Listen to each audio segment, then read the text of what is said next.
Everton é médico veterinário, atualmente ocupa o cargo de gerência técnico-comercial da Bretanha. O Everton tem uma história formada pela Universidade Federal de Pelotas, tem especialização em nutrição, em melhoramento genético, mestrado em melhoramento em produção, com produção animal com ênfase em melhoramento genético. Começou a carreira aqui no oeste do Paraná, na Frimeza, depois teve 21 anos na Top Nordics e está um ano conosco na Bretanha. Então o Everton vem falar aqui dos pontos de controle da dose de sêmen até o último ponto. Toda a tecnologia, e o Rafael pontuou isso muito bem, ela tem que ter o mínimo ou não ter impacto no desempenho produtivo do sistema. Então, quando nós, a Bretanha, desenvolvemos o nosso programa de serviço, a gente sempre focou em buscar identificar pontos de risco no processo. Por quê? O processo reprodutivo é longo. Você insemina uma porca hoje, ela pare daqui 115 dias, quase 4 meses depois. Então, até alguns anos atrás, ainda alguns clientes inseminam no escuro, né? É como dirigir à noite com as luzes apagadas, né? Então, o que nós desenvolvemos? Pontos de controle, né, para garantir que a dose chegue lá dentro da porta e dentro da sua mais alta qualidade. Então o Everton vai conversar um pouquinho com vocês sobre esses pontos de controle e esses pontos de risco. Everton, por favor. Obrigado, Pedro. Bom dia a todos. Eu entrei numa fria aqui, né? O Rafael me colocou um compromisso enorme, né? Mas tudo bem, vou procurar dar o meu máximo aqui para estar repassando boas informações para vocês e que sejam úteis e que sejam aplicáveis no dia a dia, né? O tema proposto, como o Pedro comentou antes, foi os pontos de controle da dose de sêmen até o que a gente chama de último ponto. Depois eu explico ao longo da minha apresentação o que a gente chama, o que a gente quer dizer com este último ponto, né? Eu começo fazendo algumas analogias aqui, né, em termos de introdução, e a gente, quando pensa na nossa atividade, né, basicamente nós temos este como o nosso grande objetivo, ou seja, tudo que a gente faz, tudo que o melhoramento genético faz, todas as nossas atividades em termos de reprodução ou melhorias na área de nutrição, etc., de manejo, de construções, tudo isso visa com que a gente produza carne, mas acima de tudo, com boa qualidade e menor custo. Mas aí nós temos alguns outros desafios que nos são impostos aí ao longo do nosso caminho. Um deles é que também a gente tem que buscar alternativas para sempre, ou para cada vez mais atender a demanda do consumidor. Seja ela de qualidade de carne, nós temos também aí os desafios de bem-estar animal e vários outros que nos foram impostos até agora e que seguirão sendo impostos aí ao longo da nossa jornada. E além disso tudo, nós temos que gerar lucro com a nossa atividade, né? E aí vem a contribuição da reprodução. Onde que a reprodução, na verdade, se insere em todo esse trabalho, ou dentro da nossa atividade, né?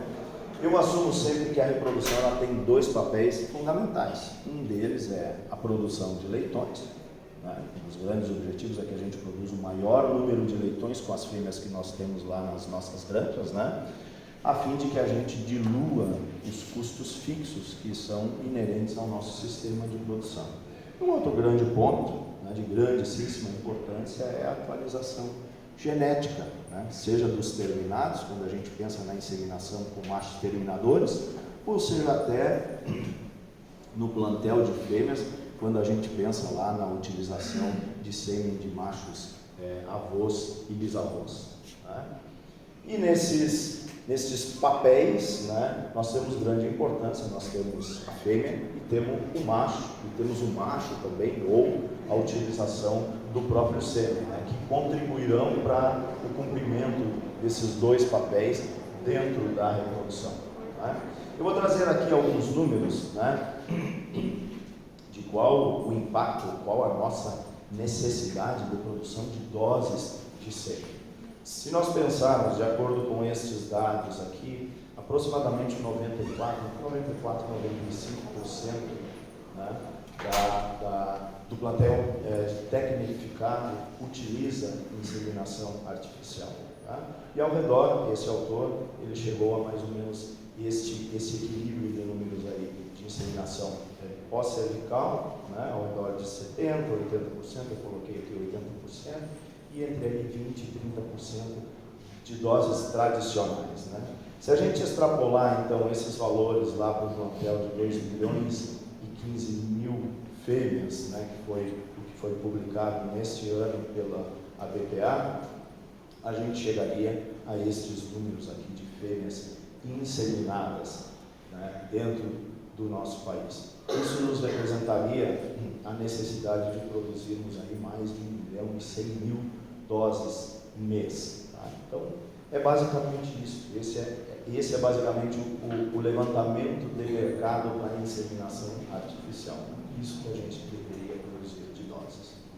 Ao longo dos anos, o Rafael aqui ele falou de várias tecnologias que já foram incorporadas, uma delas a própria IAPC, né? E a IAPC, uma grande contribuição foi o fato de nós conseguirmos utilizar menos células espermáticas para produzir, no mínimo, o mesmo número de leitões. E isso nos deu e segue nos oferecendo a oportunidade de aproveitarmos o potencial dos melhores reprodutores. E aí a gente acelerar o progresso genético. Né? A título de ilustração, quando a gente compara lá no momento que a gente trabalhava com 3 bilhões de doses, né, um macho era responsável por aí ao redor de 7.700 leitões desmamados por doador ano. Quando a gente chega nas concentrações hoje, por exemplo, de 1,25 bilhões, né, de espermatozoides viáveis, nesse momento a gente trabalhava com espermatozoides totais nas doses tradicionais, né, essa responsabilidade aumenta enormemente, né, de maneira que hoje um macho pode realizar quase 1.000 inseminações no ano, ou pode chegar a ser responsável por 1.000 inseminações no ano, dado o intervalo de coleta e a tecnologia que a gente utiliza. Esse número é basicamente a gente trabalhando com 30% de inseminações com a técnica tradicional e 70% de doses de pós-cervicais. Resumindo, então, hoje um reprodutor ele é responsável por mais de 13.000 leitões nascidos vivos. Esses números podem ser ainda maiores, né? Porque eu estou falando de dados médios. A gente pode pegar alguns indivíduos onde a gente consegue trabalhar com intervalo entre coletas um pouco melhor, porque eles produzam mais, a gente consegue ter mais filhos. Então, né? Eu quero reforçar aqui a grandíssima responsabilidade de um reprodutor dentro de um centro de inseminação. E aí, é claro, né? O Carlos Pinheiro hoje à tarde fará uma apresentação aqui e a gente tem discutido, né, os indicadores. A gente utiliza indicadores de produção que a gente já utilizava há 30 anos atrás. Muitos deles ainda têm muito valor hoje, né? Mas a gente cada vez mais tem que buscar novos indicadores, né?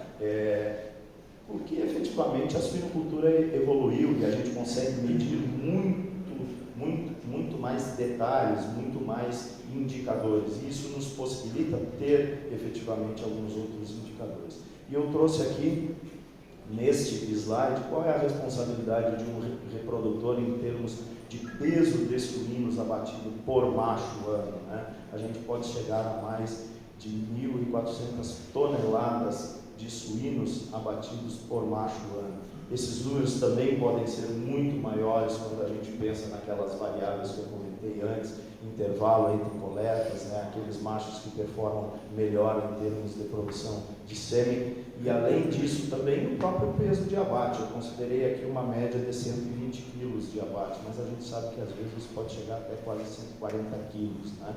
Então, efetivamente, em algumas situações específicas nós podemos obter mais de 2 toneladas e 200 quilos por macho ano, o que é altamente representativo, né? Vejo então, reforço mais uma vez a grande responsabilidade do reprodutor dentro do papel do reprodutor nos sistemas de produção, né? Bom, como eu trabalhei muito tempo em genética, eu tenho sempre que trazer alguma coisa ligada à área, né, do melhoramento genético. Eu trouxe somente como exemplo, principalmente esses 2 últimos pontos aqui, esses são alguns exemplos do progresso genético anual que aproximadamente todas as empresas de genética trabalham um pouco próximo disso, né? Alguma linhagem um pouquinho mais, alguma outra um pouquinho menos, mas giramos em termos disso aqui, né? A cada ano é esperado um ganho genético aí de 20 gramas, ao redor de 20 gramas do ponto de vista de ganho de peso diário lá nos terminados, e em conversão alimentar uma melhoria de 30 gramas aproximadamente, né, a cada ano. Tá? Eu trago também essa figura do benchmarking da Agnes atualizado, o último benchmark, onde a gente observa o crescente, né, a melhoria em termos de desmamados por fêmea ano, né? Isso tem de 0,4 a 0,65 anualmente de incremento, né? E observamos aqui também uma grande oportunidade. Depois eu quero voltar a este slide aqui, mas a gente observa uma grande oportunidade, né, de a gente fazer um questionamento. Por que existem granjas que têm altíssimo nível de produtividade, né, em termos de desmamados por fêmea ano, e a nossa média fica ainda num número tão baixo? É claro que também a gente sabe que existe um aspecto econômico. Nem sempre a granja que desmama o número mais elevado de leitões, né, a média mais elevada, vai ser efetivamente a granja mais rentável. Mas é um aspecto interessante que nos mostra potencial produtivo, potencial de que, ou seja, o grande fato é, se essas granjas conseguem isso, por que talvez muitas dessas que estão abaixo dessa média, elas têm tanta dificuldade de chegarem em um resultado melhor, né? Eu trouxe esse trabalho, ele é bastante antigo, né, mas eu quis reforçar o fato da importância da qualidade do sêmen, né, e o efeito dele, como ele se correlaciona com essas 2 variáveis aí, a taxa de parição e os leitões nascidos vivos. Nesse trabalho, eles também avaliaram o impacto das práticas de inseminação, como detecção de cio, né, momento ótimo de inseminação, e o próprio manejo pós-inseminação. Cada um deles teve algum efeito importante em alguma destas variáveis, mas o interessante é que a qualidade do sêmen teve um efeito bastante grande nessas 2 variáveis, que vão impactar fortemente lá no meu fluxo de produção e vão impactar fortemente lá no resultado da minha granja. Então, efetivamente, a baixa qualidade do sêmen afeta negativamente tanto a taxa de parição, ou ela tem potencial de afetar a taxa de parição, assim como a média de leitões nascidos, nesse trabalho nascidos vivos. Quando a gente pensa na qualidade da dose e a probabilidade do resultado que eu vou obter, né?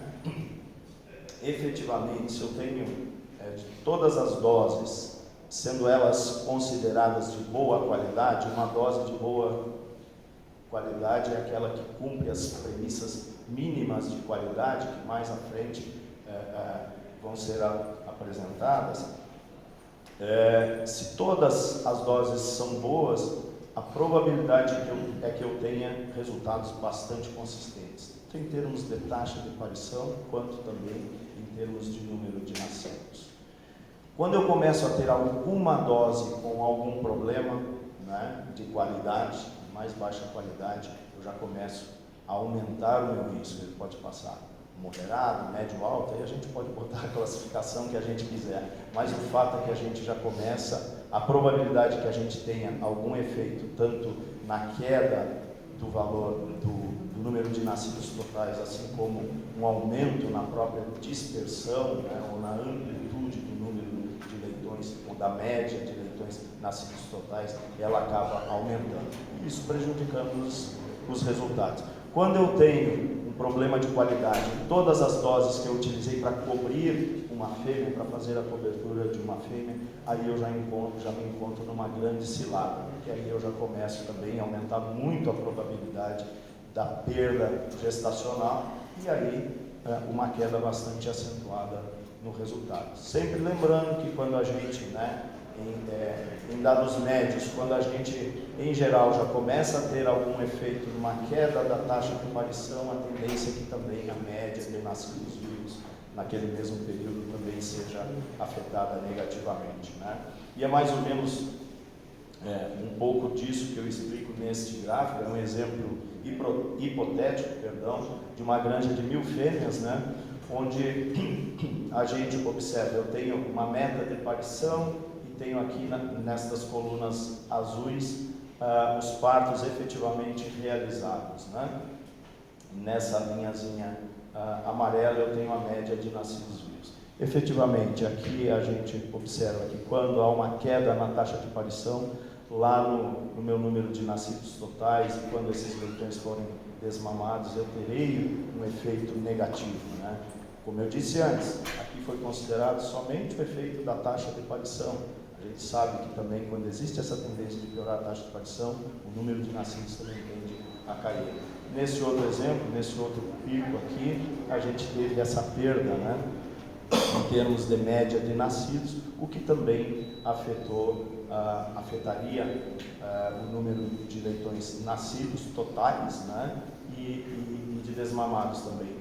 O fato é que, e por que eu trago isso? Isso aqui é básico, todo mundo sabe, eu não estou falando nenhuma novidade, né? Mas o fato é para chamar a atenção de que desvios no fluxo de produção, né? A redução de produção em uma única semana seguramente afeta a minha disponibilidade de animais para vendas, seja leitões, ou seja, inclusive terminados lá no abate, e afeta seguramente o faturamento da minha granja naquele momento, né?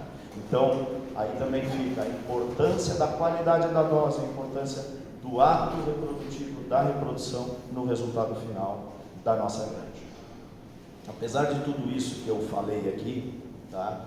Eu trago nesse gráfico custo de produção no ciclo completo, atualizado com dados até setembro, né? Esses dados são do ICP suíno da Embrapa, né?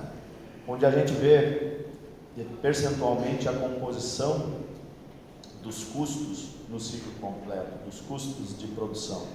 E veja que, na verdade, o custo de uma dose de sêmen, quando a gente retira a parte do componente genético, né, a gente retira o custo genético, representa muito pouco no custo de produção. E isso muitas vezes a gente se questiona por que alguns centros de inseminação eles resistem tanto a utilizar um diluente de melhor qualidade, né, a utilizar equipamentos de mais qualidade ou até os insumos de mais qualidade, se isso impacta tão pouco no custo final de produção e tem tanta importância no faturamento final dos sistemas de produção, né? E aí eu vou começar a falar um pouquinho das diferentes fases, desde o começo da produção de sêmen, desde a coleta de sêmen até a chegada do sêmen lá na granja e até o momento da utilização da dose. Desde o momento que a gente coleta um reprodutor lá no centro de inseminação, até que essa dose termine a sua fase de resfriamento, isso demora mais ou menos aí 1h45 a 2h30. Claro que isso é bastante dependente, né, do processo, como esse processo está organizado, né? E depois a gente tem a fase aí de expedição e de entrega.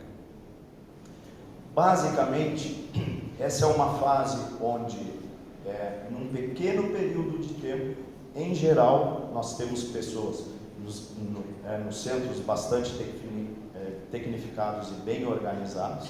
Nós temos poucas pessoas envolvidas nesse processo e temos processos bem definidos, né?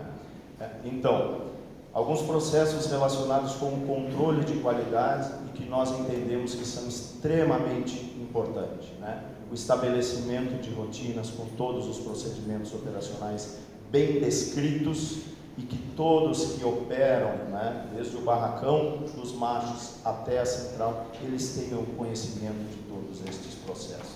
E que a central ela seja efetivamente auditada, né, ela receba uma auditoria externa para que se faça a verificação de todos, né, a rotina de todos os procedimentos, ajustando aquilo que talvez esteja em desacordo e, além disso, propondo melhorias no próprio processo e ajuste nos poros. Tá? E, além disso, a realização dos exames que vão nos dar a base, que vão nos gerar informações e que vão nos auxiliar enormemente a garantir a qualidade final dessa dose de sêmen. Tanto exames internos, como o monitoramento da durabilidade das doses, assim como a utilização de um laboratório externo para a gente fazer os cheques, né? Os próprios controles das UDGs, inclusive as análises reversas, análises de dose de sêmen que são efetivamente enviadas para os clientes e depois elas vão diretamente para o laboratório, onde lá a gente faz a análise e avalia também a durabilidade, né? A gente pensando em todo esse processo, avaliando volume, concentração, morfologia e bacteriologia. Se a gente pensar hoje numa central de 200 machos, o que a gente propõe e o que tem trabalhado dentro dos nossos centros é mais ou menos essa bateria de exames, tanto internos quanto externos, né? E as análises reversas também. Somente como exemplo, né?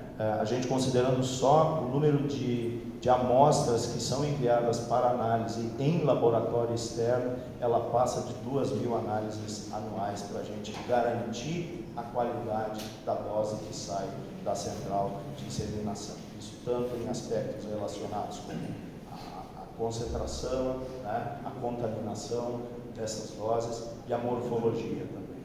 Tá? É claro que os equipamentos são muito importantes, né?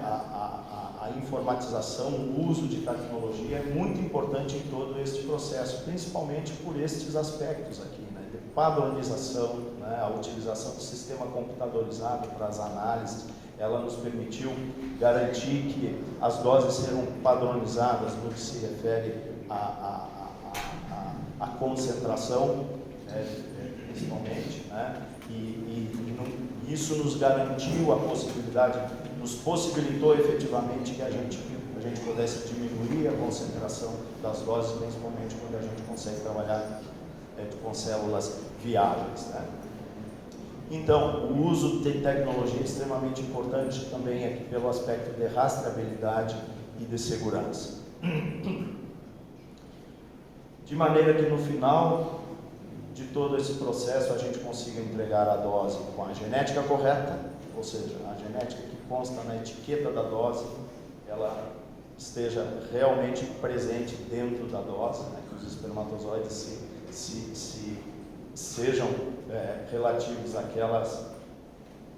àquilo que está descrito ali na dose, que a concentração seja constante, né, apresente pequenas variações, a gente aceita no máximo 20% de variação na concentração, né, e que a contaminação ela seja controlada. A gente sabe que uma dose de sêmen ela não é estéril, né, ela tem algum nível de contaminação, mas ela deve ter efetivamente um baixo nível de contaminação, a fim de que ao final de todo o processo a gente tenha uma dose que não cause problema e que a gente consiga aproveitar o máximo dela lá no momento da inseminação. E que essa dose me possibilita, dentro do diluente que é utilizado, dentro do prazo de validade, que ela efetivamente cumpra com a durabilidade prevista por todo o processo. Tá? Mas aí vem uma outra fase extremamente importante. E se a gente considerar, desde o momento que um animal é coletado, o macho é coletado na central, até o momento que a dose é utilizada em inseminação, aproximadamente até 85% desse período, a dose não está mais dentro do centro de processamento de sêmen, nem no carro da expedição. E aí é muito importante, porque cada vez mais, né, ou seja, no momento que os centros de inseminação eles passaram a ser efetivamente centro, ou seja, quando a gente retirou esse centro de dentro das granjas, onde aí a dose era produzida pela demanda, né, ou seja, o sujeito precisava de dose para hoje à tarde, ele pedia para coletar e já utilizava. Né? No momento que os centros de inseminação eles passaram a atuar, né, as doses passaram a ser entregues em intervalos maiores, né? Ou seja, são entregues por vezes a cada 2 vezes por semana, e nós já temos experiência inclusive com uma entrega semanal. Né? É claro que aí com toda a evolução dos diluentes também. Então, dentro de todo esse processo, essa fase de armazenamento do sêmen na granja ganhou extrema importância. Tá? E o que nós fazemos para monitorar essa fase? É uma grande pergunta. Né? A gente segue utilizando aqueles mesmos métodos, né? Aquela mesma geladeira adaptada para conservar as doses de sêmen, né? E ela me garante efetivamente a qualidade dessa dose lá no momento da inseminação. E essa é uma reflexão bastante importante, e a gente sabe que aí existe uma grande oportunidade de melhoria. Né? Eu trago esse trabalho aqui de 2013, ele não é novo, né? Mas eu trouxe essa informação principalmente porque, assim, efetivamente, com a evolução da tecnologia dos diluentes, hoje a gente consegue trabalhar com ranges de temperatura um pouco diferentes. Um pouco mais baixas, por vezes, um pouco mais altas, dependendo do desafio. Podem ser utilizados diluentes onde a temperatura pode ser mais desafiadora. Mas a grande realidade do campo é que a gente trabalhe com diluentes que ainda requeram o armazenamento das doses entre 15 e 18 graus. Né? E considerando os tipos de diluentes que a gente utiliza até hoje corriqueiramente, a temperatura ótima de conservação que foi dada por esse trabalho ficou em 17 graus. E esse autor ele ainda estimou que a cada oscilação de temperatura, né, mais ou menos 2 a 3 graus, isso chegava a reduzir a viabilidade e vida útil dos espermatozoides em até 1 dia, o que é um impacto bastante grande na durabilidade da dose. Eu vou passar rapidamente este outro trabalho. Esse trabalho foi feito, ele também não é muito novo, mas a realidade ainda é essa. Esse trabalho foi feito no Canadá, com 28 granjas, onde eles avaliaram as conservadoras, né? Eles levaram doses até nas granjas, né? Eles colocavam data logs, e aí eles, no final desse período, eles avaliaram a qualidade da dose e resgataram os dados dos data logs, né? E eles classificaram que um nível de conservação inaceitável ele seria naquelas conservadoras onde a temperatura baixou de 15 graus ou foi superior a 20 graus, ou quando houve uma oscilação maior ou menor do que 2 graus no período de conservação. E os resultados que eles obtiveram é que para aquelas conservadoras onde a temperatura foi considerada inaceitável, né, houve sim algum efeito negativo sobre a qualidade das doses. E um fato interessante é que aqui eu estou falando do Canadá, esse trabalho foi do Canadá, né, mas um total de 36% das conservadoras tiveram problemas. Né, elas ficaram dentro dessa faixa de temperatura inaceitável. Um outro dado importante, claro, também de a gente considerar, naquelas onde a temperatura ficou dentro da faixa que era considerada aceitável, todas as doses mantiveram no mínimo de 70% de formas normais, né? O que é dentro do que a gente preconiza. Então, aqui reforçando, né, a importância da conservação neste processo. E aí, o que a gente pode utilizar?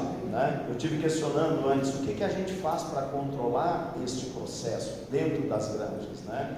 Eu me referi antes, uma central de inseminação.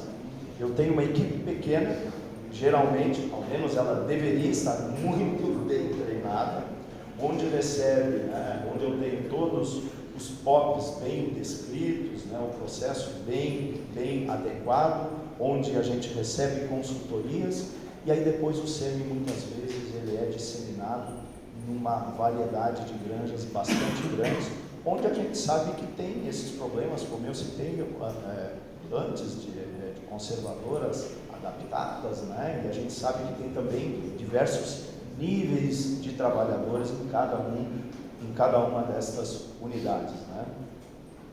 Uma das questões que a gente reforça é sobre a temperatura de armazenamento e como a gente controla a temperatura deste armazenamento. Eu sei que tem granjas hoje que ainda utilizam o dito termômetro de casinha, que vem lá dentro da conservadora, né? E aí todo dia alguém vai lá, ou deveria ir, e ele anota a temperatura, né? E aí um dia que deu algum problema, alguém vai atrás dos dados para verificar o que pode ter acontecido, né? A gente costuma dizer que o sujeito está olhando pelo retrovisor, o problema já está instalado, né? Existem outros sistemas como data loggers, que também são muito bons, mas eles têm um outro problema. Quando eu avalio os dados, eu estou avaliando pelo retrovisor, o problema já aconteceu. Hoje em dia existem sistemas como este que a gente utiliza, IoTs, né, onde nós temos a informação em tempo real, né?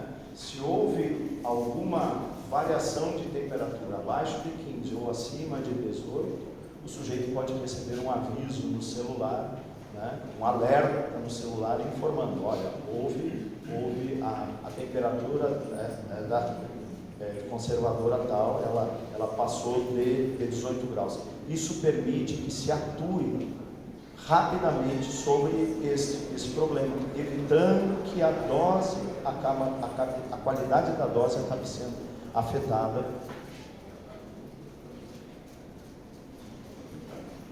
E um outro ponto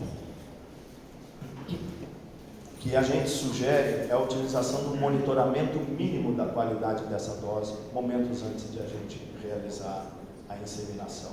A gente pode se valer de um microscópio mínimo para que seja avaliado pelo menos a motilidade das células antes de a gente fazer a efetiva inseminação das fêmeas. A gente pode tomar uma amostra de uma dose de cada macho e avaliar rapidamente. O que ocorre aqui é que, se for identificado algum desvio, né, eu tenho condições de tomar alguma ação rápida, né, eu posso pedir para o fornecedor de sêmen para que me forneça uma nova partida, né, ou pelo menos, bom, se eu tomo a atitude de fazer as inseminações, eu já sei que eu estou tendo problema. No próximo lote, eu não posso ter esse problema. E de qualquer jeito, eu já posso conversar isso com o fornecedor de sêmen para a gente atuar mais rapidamente, né? E é claro, dentro dessa possibilidade, desse desejo de identificar quanto mais rápido possível o que pode estar acontecendo também, eu ainda tenho a utilização do aparelho de ultrassom, que pode também me ajudar a identificar mais rapidamente as perdas reprodutivas. Essa é sempre uma conta que a gente gosta de fazer, né? A gente está falando de perdas reprodutivas, o que significa isso em termos de custo, efetivamente, né? E quando a gente vê aquele cálculo simples, né, de qual o impacto de um dia não produtivo numa granja, nesse exemplo, né, de uma granja de 1000 matrizes, né, ele representaria aí ao redor de R$12.800, a gente considerando o custo de um leitão desmamado de R$160, né, preço, né? Então essa é sempre uma oportunidade que, quando a gente tem um aumento dos dias não produtivos devido às perdas reprodutivas, efetivamente a gente acaba perdendo essa oportunidade. Isso significa redução da eficiência produtiva, né? Aqui são somente cálculos, né? Quando a gente pode estimar quanto da taxa de parição, se eu tenho uma perda de determinado nível da taxa de parição, quanto isso pode me afetar em termos de leitões desmamados por porca ano, né? Mais ou menos ao redor de 0,7. Quando eu tenho uma perda de 2 pontos percentuais na taxa de parição, isso, por cálculo, diretamente já pode me representar a redução de ao redor de 0,8 leitões desmamados por porca ano. Mas ainda nós temos alguns outros efeitos que se somam a esse, como eu tive comentando antes, que é aquele efeito da redução do número de nascidos, que geralmente acontece um evento de redução de taxa de parição. Há um outro aspecto importante, né, aqui ligado ao consumo de ração de uma porca, e quanto que a produtividade efetivamente acaba diluindo, né, o que representa a ração da porca dentro do custo de produção.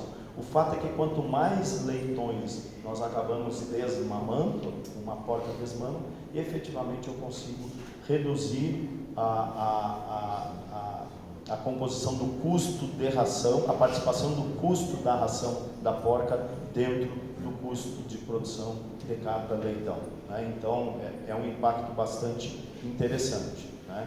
Reforçando que quanto maior o número de desmamados, efetivamente eu diluo este custo fixo.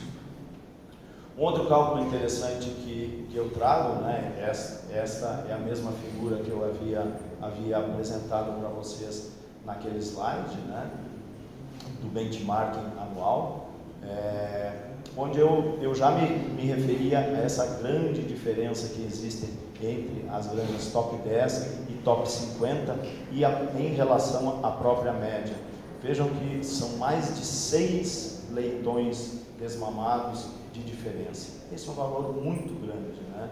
Se a gente fizer um exercício, nesse benchmark, o total de fêmeas era de mais de 1.500.000 fêmeas. Se nós conseguíssemos aumentar um leitão na média de desmamados, né, e nós dividirmos isso pela produtividade média, isso nos informa que essa produtividade ela seria referente a 52.000 fêmeas. Ou seja, eu poderia reduzir 52.000 fêmeas desse plantel total para manter essa produtividade, o mesmo nível de produtividade, né? Ou por outro aspecto, né, se eu produzisse um leitão a mais, eu estaria, na verdade, economizando ração ao redor aí de 57, 58.000 toneladas de ração anual. Isso aqui a gente já começa a entrar também numa questão de sustentabilidade da própria atividade ou até na própria utilização do recurso grão. Um outro fato importante, gente, é que tudo que a gente pensa em termos de reprodução, ou todo o nosso trabalho, que a gente busca antecipar-se aos problemas que podem ocorrer aqui na reprodução, que vão afetar a cadeia como um todo. A gente, lembrando bem do passado, muitas das vezes os problemas reprodutivos acabavam sendo percebidos, o impacto deles acabavam sendo percebidos lá quando o terminado chegava na rampa do abatedouro, né? Ou quando o leitão era encaminhado para a creche, né? Então a ideia é que sempre a gente trabalhe de maneira muito proativa, né? Buscando, nessa proposta que eu faço, inclusive que a gente identifique doses com alto potencial de nos causar problemas e que já antes mesmo da inseminação a gente atue de maneira proativa, tá? E claro, um outro fato muito importante é a gestão da informação, gerar informação, né? Isso é fundamental, a fim de que a gente posteriormente gerar dados para que efetivamente, posteriormente a gente consiga gerar informações, né, e consiga agregar conhecimento em cima dessas informações que nós vamos gerar. Então, utilização de sistemas que possibilitem avaliar e ter a informação da qualidade da dose do reprodutor lá na central e como está se comportando o desempenho desse reprodutor na própria granja é fundamental, tá? Já indo para o final aqui, esse vídeo ilustra para nós o que a gente chama do ponto final, né? E a grande preocupação e o grande objetivo desta apresentação, né? No momento que a gente disponibiliza ou que a gente possui opções para que a gente garanta a qualidade dessa dose, né? Ou que a gente possibilite que os centros de inseminação eles produzam doses de alto padrão de qualidade, né? E que a gente consiga utilizar essas doses, né, receber as doses lá na granja, fazer um bom monitoramento e garantir a qualidade dessa dose no momento da inseminação, a gente tem uma forte probabilidade, uma grande probabilidade de gerar um grande resultado. Porque assim, garantindo a qualidade da dose até o que a gente chama de último ponto, que é aquele ponto em que o sêmen é efetivamente depositado no aparelho reprodutivo da fêmea, isso por si só já vai garantir o resultado reprodutivo. Porque a partir desta fase, basicamente a natureza se encarrega de trabalhar para nós. Se a gente garantiu a qualidade da dose até esse momento, né, daqui para frente é uma consequência. E uma última abordagem que eu trago, gente, eu apresentei antes para vocês este slide aqui, né? Eu falei que a necessidade de doses inseminantes no nosso país é de mais de 1 milhão. Se a gente extrapolar, ou melhor, se a gente considerar que todas essas doses são utilizadas para inseminar fêmeas, isto representa ao redor de 26 inseminações a cada minuto que são realizadas no nosso país. Nesses 30 minutos que a gente esteve conversando aqui, tá, foram inseminadas, em média, 780 fêmeas. Né? E, claro, algumas doses de repetição dessa cobertura, né, elas ainda serão feitas. Mas, dependendo da qualidade da dose, isso poderá representar entre 600 e 720 partos. Né? Então, vejam a grande diferença que existe aqui. Tá? Então, é essa mensagem que eu quero deixar para vocês aqui. Tá? Então, além disso, a importância da qualidade da dose, o desempenho reprodutivo, a importância de a gente buscar informações, gerar dados, né, aprender com as informações que a gente gera e, acima de tudo, utilizar essas informações na tomada de decisões. Isso vai nos dar muito mais segurança em toda a tomada de decisões. Eu agradeço a vocês, então, pelo tempo.